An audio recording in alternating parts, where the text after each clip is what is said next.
प्रधानमंत्री नरेंद्र मोदी के 75वें जन्मदिवस पर पूरे देश में बीजेपी और सरकार सेवा पखवाड़ा मना रही है। मानो पूरा देश इसमें लगा हुआ है, जनता को इसमें पूरी तरह से भागीदार बनाया जा रहा है। हमारे साथ है केंद्रीय शिक्षा मंत्री धर्मेंद्र प्रधान जी। धर्मेंद्र प्रधान जी, स्वागत है न्यूज 18 इंडिया पर। नमस्कार अमिताभ जी। धर्मेंद्र जी, पहला सवाल तो मैं यही पूछूंगा कि प्रधानमंत्री का 75वां साल, 11 साल प्रधानमंत्री के, उसके पहले के कई साल मुख्यमंत्री के, क्या सेवा सप्ताह क्यों? कई प्रधानमंत्रियों में तो जश्न मनता था, यहाँ सेवा सप्ताह क्यों मन रहा है? क्योंकि हमने तय किया है, सेवा ही हमारी प्रथम दायित्व है। हमने प्रथम सेवक खुद को प्रधानमंत्री जी ने कहा था।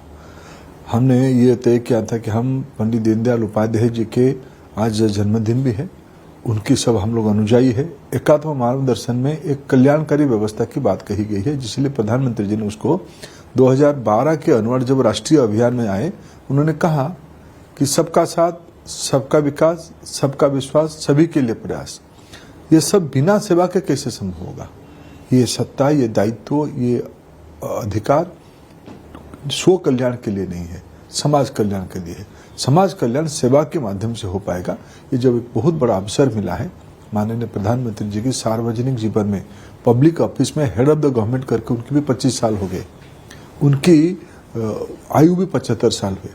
ये सफलता की, ये कोई निजी सफलता नहीं है, यह पार्टी की सफलता नहीं है, या मेरे संगठन की सफलता नहीं है।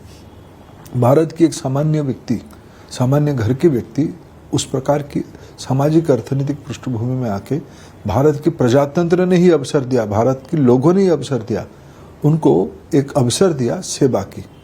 इसलिए हमने आज ये कोई सरकार, पार्टी, संगठन की विषय नहीं है। आज ये जो सारे विषय अभी समाज मना रहा है, देश मना रहा है, स्वच्छता होनी चाहिए, रक्तदान होनी चाहिए, नारी सशक्तिकरण होनी चाहिए, पेड़ लगानी चाहिए, ये तो वैश्विक प्रायोरिटी है, ग्लोबल प्रायोरिटी है। प्रधानमंत्री जी के जन्मदिन के अवसर पे इससे बढ़िया कुछ अवसर हो ही नहीं सकता है। केवल प्रधानमंत्री जी के जन्मदिन नहीं, महात्मा गांधी जी की जयंती तक, शास्त्री जी की जयंती तक, ये जो कालखंड है 15 दिन की, इसमें भारत पिछले कई सालों से सेवा समर्पण पखवाड़ा बनाते आ रहा है। हम लोग मैं आज सुबह भी आज की तय था कि 1 घंटा, 1 दिन 1 घंटा, आज हमने सुबह आत्माराम सनातन धर्म कॉलेज में, जो एक अच्छा कॉलेज है देश की, उसमें आज खुद में रह के 1 घंटा स्वच्छता के बारे में बात करके आया, पेड़ भी लगाया, स्वच्छता के अभियान में भी खुद को शामिल किया। इस प्रकार के सभी लोगों को ग्रास रूट पे जाके हम कुछ ना कुछ काम करें, यही इस पक्ष पखवाड़ा का लक्ष्य है। धर्मेंद्र जी, हम लोग एक जमाने में देखा करते थे कि मंत्री, मोदी सरकार आने के पहले मंत्री कभी समर वेकेशन हो, विंटर वेकेशन हो, विदेशों में घूम रहे हैं। वीकेंड, सैटरडे संडे को मुझे लगता था लुटियंस दिल्ली पूरा बंद ही होता था, कोई दिखता नहीं था, सब घर पे आराम कर रहे होते थे। शाम को 6-7 बजे के बाद रायसीना रोड तो बंद हो जाता था, शास्त्री भवन में सब चले जाते थे। क्या बदलाव आया है दिल्ली में और क्या सीखा है आपने 11 सालों में? देखिए, शासन की पद्धति के प्रधानमंत्री जी ने देश की शासन प्रक्रिया में एक नई कार्य पद्धति लाई, नई प्रोसेस लाया, प्रायोरिटीज को बदला।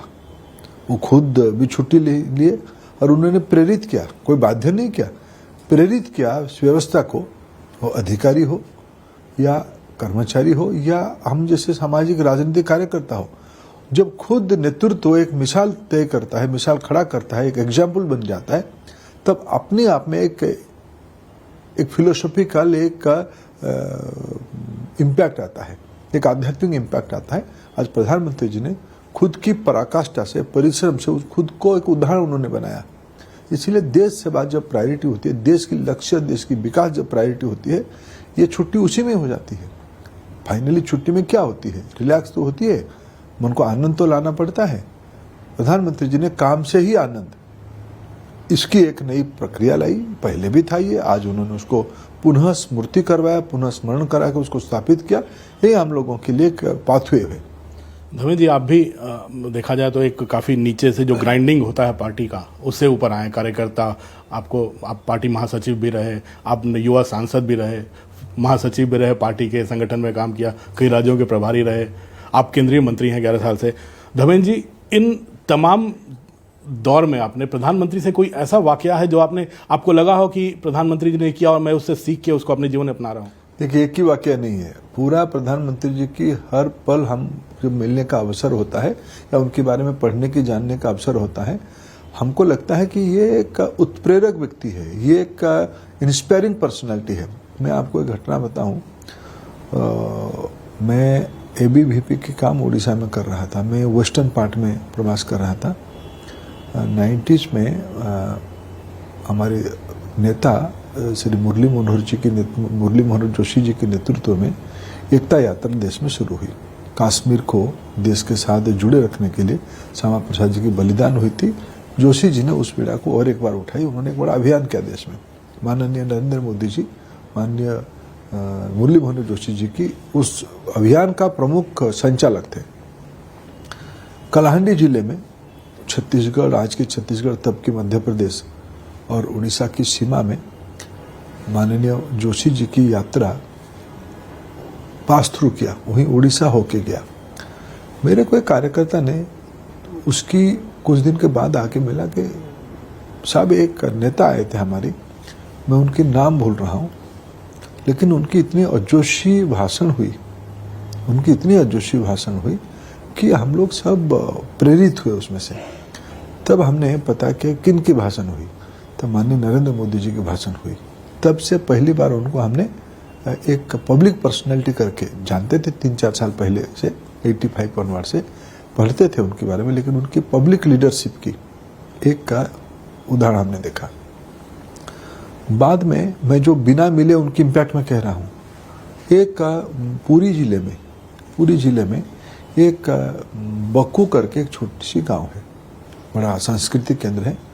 हमारे वहाँ एक उस स्कूल की शताब्दी मनाई गई, हाई स्कूल की। मेरे को अतिथि करके बुलाया, मैं वहाँ गया तो लोगों ने कहा कि साहब यहाँ 77 में नरेंद्र मोदी जी यहाँ हमारे गांव में आए थे। मेरे को लगा कि ये कोई कहने के लिए कहते होंगे। वहाँ हमारे राष्ट्रीय स्वयंसेवक संघ के एक प्रचारक होते थे उन दिनों में, उनका वो गांव था श्री कृष्ण जगदेव जी का। तो मैंने उनको कहा, उन्होंने कहा हमारे यहाँ गांव में एक कैंप लगी थी, प्रधानमंत्री जी तब संघ के प्रचारक थे, इमरजेंसी के उपरांत उनको साहित्य संग्रह करके इतिहास, इमरजेंसी के इतिहास को, काला इतिहास को लिपिबद्ध करने के लिए उनको काम दिया गया था। वो उस काम पे घूम रहे थे, उसमें उड़ीसा पहुंचे। पूरी श्री जगन्नाथ जी के वो अन्य भक्त है, दर्शन करने के लिए गए। तो तब वहाँ सब लोग थे इस गांव में, कैंप के कारण कैंप में आए। वो गांव उनको इतना अच्छा लगा, रात को वहीं रुके। उन लोगों ने मेरे को बताया इस तालाब में उन्होंने स्नान किया। तो मेरे मन में एक जिज्ञासा था कि कभी मैं एक उचित समय देके मैं प्रधानमंत्री जी को कन्फर्म कराऊं। मैं कभी एक अवसर पे मैं प्रधानमंत्री जी को पूछा कि साहब मैं पूरी में उस गांव में गया था, तो उस गांव में लोग कहे कि आप उस गांव में रात गुजारे। बोला हाँ बिल्कुल। मेरे लिए आश्चर्य था अमिताभ, जो तालाब की और स्कूल की अवस्थिति, ये सारे के बारे में उन्होंने मेरे को बताया कि स्कूल ऐसा है, उसके पास एक रोड है, रोड के नीचे तालाब है, तालाब का आकार ऐसा है। तो मैं स्तब्ध रहा कि शायद मैंने उनको पूछा 2015-16 के समय में, वो घटना था 77 का। कई दशकों के बाद भी व्यक्ति की प्रभाव छाप भारत के गांव तक भी है, जिले में भी है। यह प्रधानमंत्री जी की विलक्षण व्यक्तित्व का एक प्रतिफलन है, ये उनका अनन्य प्रतिभा की अधिकारी है।